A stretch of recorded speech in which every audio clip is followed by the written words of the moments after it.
वो मर चुका था लेकिन फिर लौटकर वापस आया। जली हुई कार, एक लाश और जिंदा मुर्दे की खौफनाक कहानी। एक डॉक्टर की प्लानिंग बहुत मजबूत थी। पूरी साजिश ऐसे रची गई, ना किसी को कोई सुराग मिले और ना वो पकड़ा जाए, कोई चूक ना हो रह जाए। इसके लिए उसने क्राइम पेट्रोल का एक ही एपिसोड 10 बार देखा। लेकिन उसकी एक चालाकी उसके ऊपर ही भारी पड़ गई। 23 दिसंबर 2024 की सुबह, हड्डियों को कपाने वाली ठंड और यूपी के सहारनपुर में बिजोपुर नहर के किनारे का सुनसान इलाका। झाड़ियों के किनारे बनी 6-7 फीट चौड़ी एक कच्ची पटरी पर इक्का दुक्का लोग ही कभी कभी निकलते थे। इस पटरी पर उस दिन एक जली हुई मारुति 800 कार मिलती है। कार के भीतर ड्राइविंग सीट पर एक आदमी की जली हुई लाश मिलती है। पुलिस को खबर मिलती है और कुछ ही देर में सायरन बजाती हुई गाड़ियां मौके पर पहुंच जाती हैं।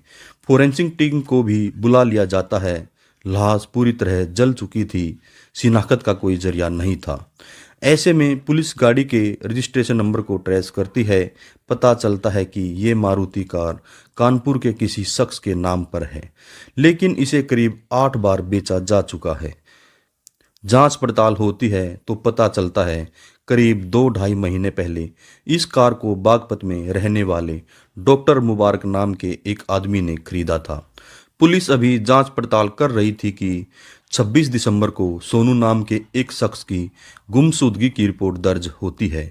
गुलजार नाम का आदमी बताता है यमुनानगर में रहने वाला उसका भांजा सोनू 22 दिसंबर से लापता है। फिलहाल वह हबीबगढ़ में रह रहा था। उन्हें शक है नहर के किनारे गाड़ी में जो लाश मिली है वह उनके भांजे सोनू की हो सकती है। पुलिस केस दर्ज करती है और तहकीकात शुरू कर देती है।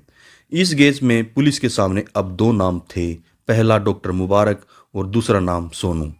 ऐसे में पुलिस उस जगह पर अपने मुखबिरों का जाल बिछाती है जहां जली हुई मारुति कार मिली थी। पुलिस का ये आइडिया काम करता है और 27 दिसंबर को मौके से एक आदमी को हिरासत में ले लिया जाता है।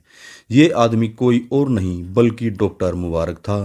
पूछताछ में मुबारक कबूल करता है ये कार उसकी ही थी और उसने ही इसे जलाया था। अब यहाँ कई सवाल खड़े हो जाते हैं। मुबारक ने उस कार को क्यों जलाया? कार में मिली लाश किसकी थी और दोबारा इस जगह पर वह क्यों गया था?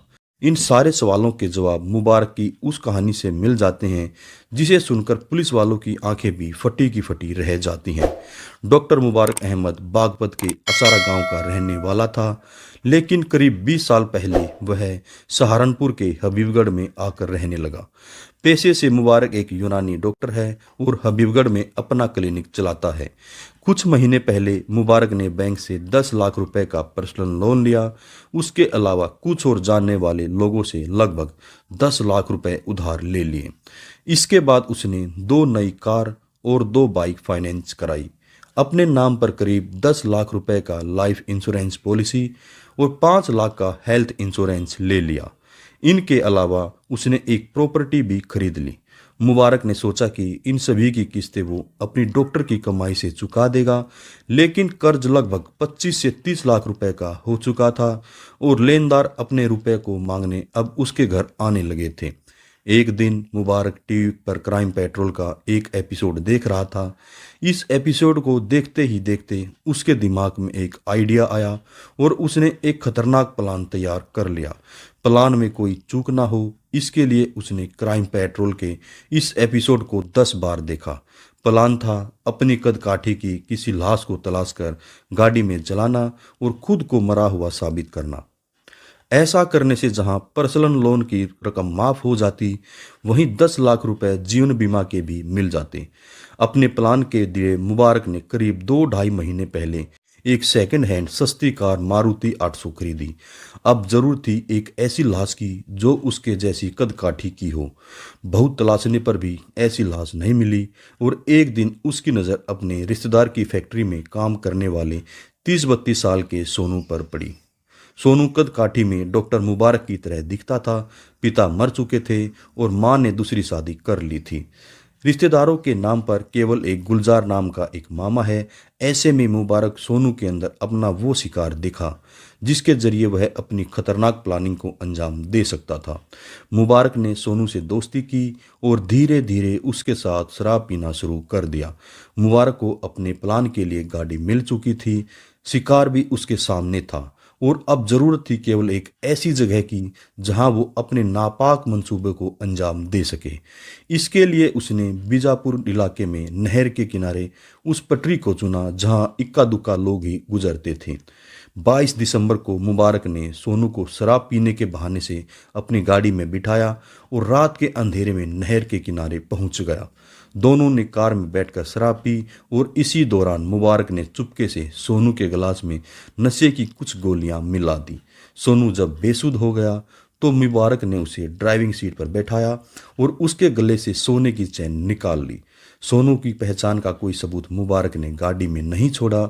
इसके बाद पीछे छिपा कर रखी पेट्रोल से भरी कैन निकालकर उसने पूरी कार पर डाल दी, फिर गाड़ी में आग लगाई और मौके से फरार हो गया।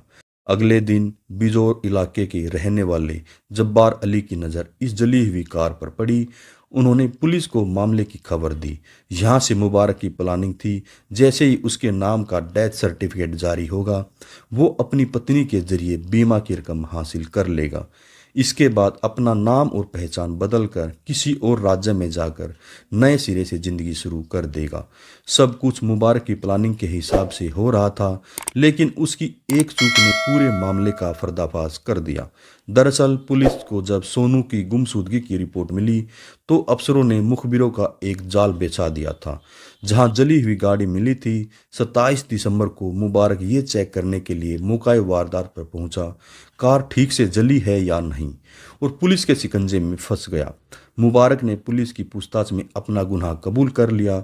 उसके पास से सोनू की चैन भी बरामद हो गई। पुलिस ने मुबारक के खिलाफ भारतीय न्याय संहिता से संबंधित धाराओं से मुकदमा दर्ज कर लिया है। मुबारक अब सलाखों के पीछे हैं। अगर आप सभी को हमारी क्राइम स्टोरी अच्छी लगे तो हमारे चैनल को लाइक, शेयर और सब्सक्राइब और कमेंट करना ना भूलें। नमस्कार, धन्यवाद, जय हिंद, जय भारत।